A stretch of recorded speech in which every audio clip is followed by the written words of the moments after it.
Andhra Pradesh deputy CM Pawan Kalyan ప్రాణాలకు భారీ ముప్పు పొంచి ఉన్నట్లు ప్రచారం జరుగుతోంది. ఇప్పటికే కేంద్రం నిఘా వర్గాలు కూడా ఈ మేరకు హెచ్చరించినట్లు సమాచారం. అయితే అసలు డిప్యూటీ సీఎం పవన్ కళ్యాణ్ ప్రాణాలకు ముప్పు పొంచి ఉండడానికి రీసెంట్గా జరిగిన కొన్ని సంఘటనలు కారణాలుగా కనిపిస్తున్నాయి. మొదటగా ఆంధ్రప్రదేశ్లో కూటమి ప్రభుత్వం ఏర్పడటానికి ప్రధాన కారకుడు పవన్ కళ్యాణ్ కావడం. సోషల్ మీడియాలో ఇష్టానుసారంగా అసభ్యకర పోస్టులు పెట్టి రెచ్చిపోయినటువంటి వారిపై కేసులు పెట్టించడానికి కారణం పవన్ కళ్యాణ్ కావడం. రీసెంట్గా మహారాష్ట్ర ఎన్నికల్లో బీజేపీ ప్రభుత్వం ఏర్పడటానికి ప్రధాన కారకుడయి జాతీయ స్థాయిలో నాయకుడిగా పేరు ప్రఖ్యాతలు పవన్ కళ్యాణ్కు రావడం.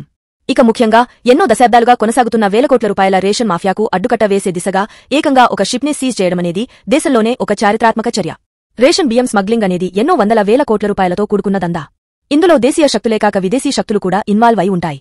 ఇటువంటి తరుణంలో ఏ క్షణమైనా పవన్ కళ్యాణ్ ప్రాణానికి ముప్పు వాటిల్లే ప్రమాదం లేకపోలేదని నిఘా వర్గాలు అంటున్నాయి. ఈ నేపథ్యంలో డిప్యూటీ సీఎం పవన్ కళ్యాణ్కు యుద్ధ ప్రాతిపదికన Z+ సెక్యూరిటీని గాని లేదా ఇంకా అవసరమైన సెక్యూరిటీని కేంద్ర ప్రభుత్వం వెంటనే ఏర్పాటు చేయాలని ఏపీ రాష్ట్ర వ్యాప్తంగా జనసేన నాయకులు కార్యకర్తలు కోరుతున్నారు. దీని గురించి మీరేమనుకుంటున్నారు? నిజంగానే డిప్యూటీ సీఎం పవన్ కళ్యాణ్ ప్రాణాలకు ముప్పు పొంచి ఉందంటారా?